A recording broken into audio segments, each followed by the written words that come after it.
Hello， 大家好，欢迎回来 Ranger Man 频道，我是 J-Man。那么今天没有错，又是这个 Saga 系列的一集影片。那么今天的这集影片同样会比较随性一点主要就是我发现到我用了这个 Saga， 不知不觉应该是3个月了，应该已经供了3期车期了。然后目前我的 Audiometer 是已经来到了8500多公里。那么其实我也非常接近到了这个 service 的第一次，选择去提早做掉这个 service 啦。那么其实我也是预约了明天我就会到土库回到 Proton 的 service center 里面去。不过在 service 之前呢，其实也有蛮多东西可以跟大家聊一下。那么就是我陆续用了这个 Saga 3个月8000多公里的这个 owner 体验过后，到底我有 feel 到它的什么一些好的点，一些可以进步的点，可以调整的点，一次过跟大家分享一下。如果你是在考虑着这个最新款的 Proton Saga， 不管你是不是车主啦，你在等车还是你在观望，甚至是可能你在比较着 Beta 的话这一集影片的话，大家绝对不可以错过，因为这个新款的 Proton Saga 也是会作为我的频道的这个 project card。之后我也会在这个频道里面持续跟大家分享一系列的这个真实的车主用后体验啦。那么在这么精彩的影片接下去之前，麻烦各位帮我把免费的订阅跟赞都赶赶把它按下去了，按下去过后 YouTube 没有跟你收钱的。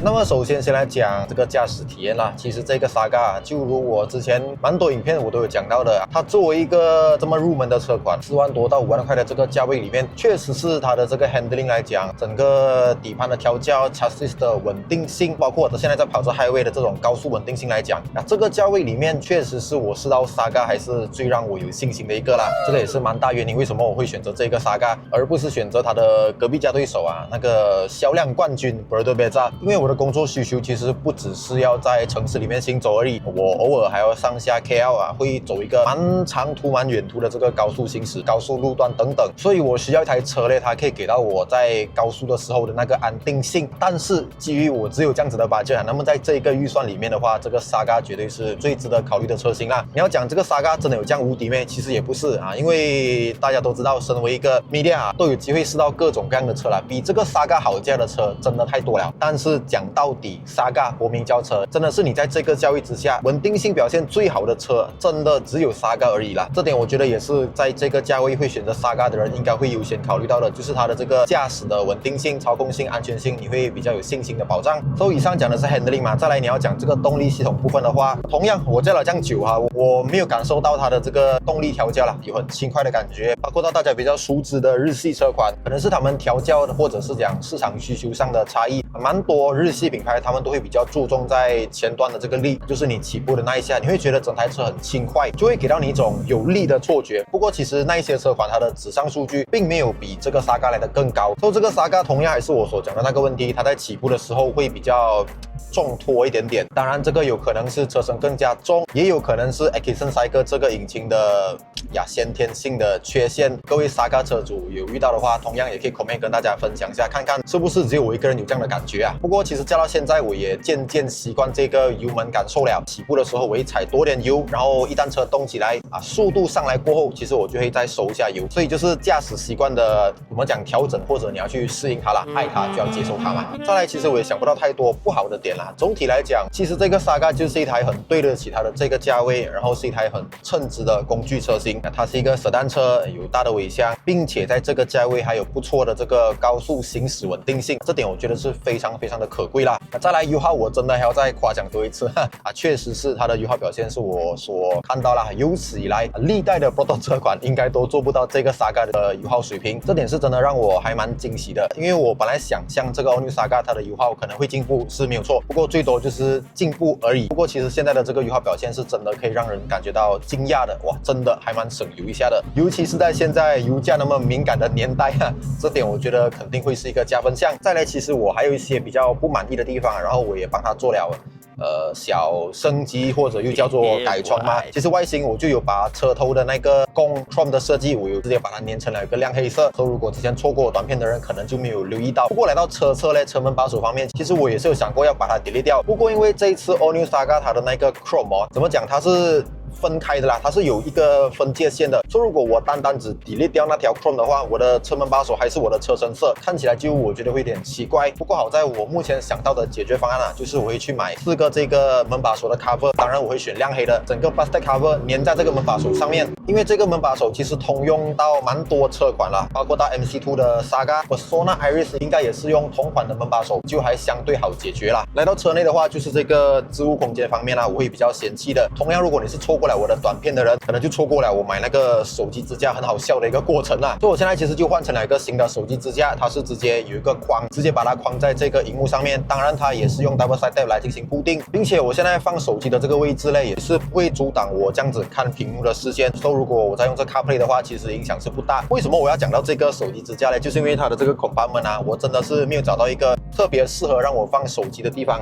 是没有错，它有置杯架，有这些置物空间等等。不过就我感觉放了下去，我的手机都会滑来滑去，也比较难固定。然后在这个置杯架的部分，同样也是蛮多人有在讲这的，就是它的这个尺寸其实真的是太小了啊，就要特地去买一个底座比较窄的水平啊，才可以放在这一个置杯架。除了这些置物空间的 upgrade 以外，这一次我也直接把我的脚垫换成了来自卡玛多的一个 Carmat。同样可以看到啊，我选择的这个配色是跟我的车身是呼应的，采用一个蓝色的 lining。在这些配色方面，卡玛多也有提供了蛮多种的组合。你买到的这个 Carmat 啊，你可以做到让它看起来好像原装附送的那个感觉。那么刚刚大家应该一直有看到我的这个毛小孩啊，现在我是载着毛小孩要回新山。前几天就发生了一个很好笑的事情啦，我的毛小孩啊就在车上吐，然后是吐在我的原装的棉质 Carmat。有养宠物的人应该就会知道啦，这种呕吐这种异味是还蛮难处理一下的，尤其是在这种棉质的 Carmat 身上。那么这个卡玛多的 Carmat 它就是 waterproof 啊，你可以直接拿水来冲它，来射它，甚至是可以给你用肥皂水来洗的，就可以完全的根除掉这个异味的部分。再来这个卡玛多 Carmat 它整体的 fitting 我觉得都做到相当不错啦。来比较的时候，我也发觉到它会比原厂的 cover 的范围来的更加大一点点。而且重点是你在放好过后，因为它底下是有这个魔鬼毡，所以它就可以牢牢的咬在这个原车的脚垫上面啦，就不会移位啊。如果你在驾车的时候 Carmat 移位，让你踩不完油或者踩不完 brake 的话，其实是非常的危险啦。卡玛多 Carmat 它也是有带有这个 heel pad 啦，这个在 Carmat 的身上应该都是少不了的。都可能你是女孩子啊，你是喜欢穿这个高跟鞋驾车，又或者是讲男孩子你喜欢穿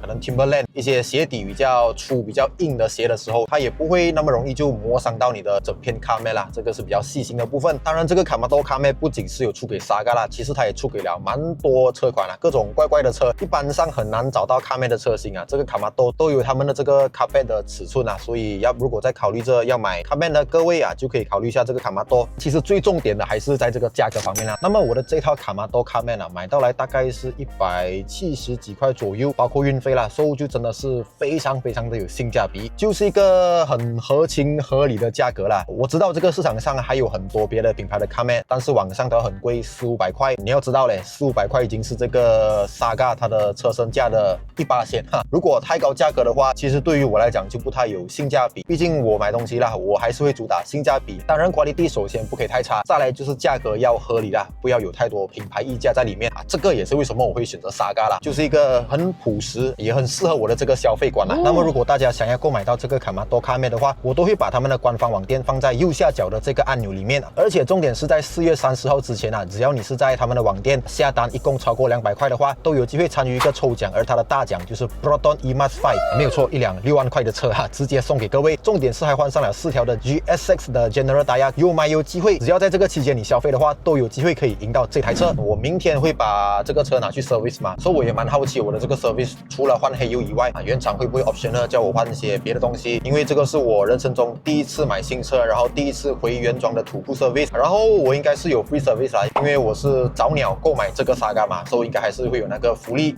所以接下去就期待一下，我明天带这个 Saga 去 service， 我再看有什么样的东西可以来 update 给大家看一下，到底这个 Saga 它 service 起来会不会像它的车价那么有性价比呢？所以我刚刚就已经 service 完我的车了啦啊，我先跟大家报备一下，在这个价格的部分，一般上的我们叫普通 service、小 service， 一般上都只是更换黑油以及 oil filter。黑油的话可以看到啊 ，Proton 是用了一个530的172块 ，oil filter 的话是17块5毛2。不过就像我所讲到的一样嘛，早鸟 owner， 所以其实我在这一次的 service 是只需要还3块钱啊，就是一个 tax 而已啦。这些料钱、这些人工钱都是100% free 的。不过其实在这个单上面呢就还有一些东西啊，这边就可以看到原厂是讲帮我换了一个 Main Power Window Switch， 然后还帮我做了一个 Software 的 Update。不过这些可以看到啊，都是没有收费的啦。那么这个1万公里的 Service， 其实价格我看啊，如果只是换机油跟 Oil Filter 的话，就不到200块的一个 Service 啦。不过当然我在 Counter 的时候，原厂也有问我要不要做一些 Alignment Balancing 啊，当然那些我是直接拒绝到完了。所以这边就给大家有一个心理准备，消费者啦，一个车主啦，你是有权利去拒绝的。如果你再不放心的话，可能女生啊不太了解车的朋友们啊，你们怕会做很多没有必要的东西啊，你其实都可以到 Proton 他们的官方网站上面去看看一下，上面就有很清楚的写明 Service Schedule 是几公里几个月要 Service， 然后你的 Service 的项目那些一定要换的东西是什么东西，然后价格大概是多少，你自己心里就比较有一个底啦。以上就是我的这个 Proton Saga， 我在用了3个月，然后8000多公里 Service 过后的这整个用后体验啦啊，你要讲在用车，甚至是到这个 Service Department 的效率等等，我都觉得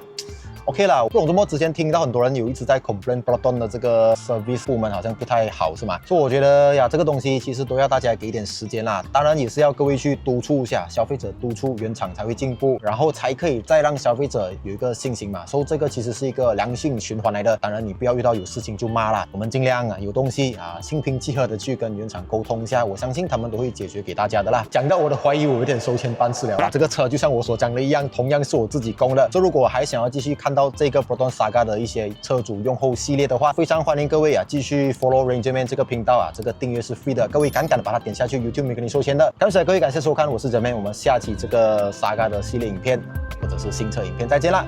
拜。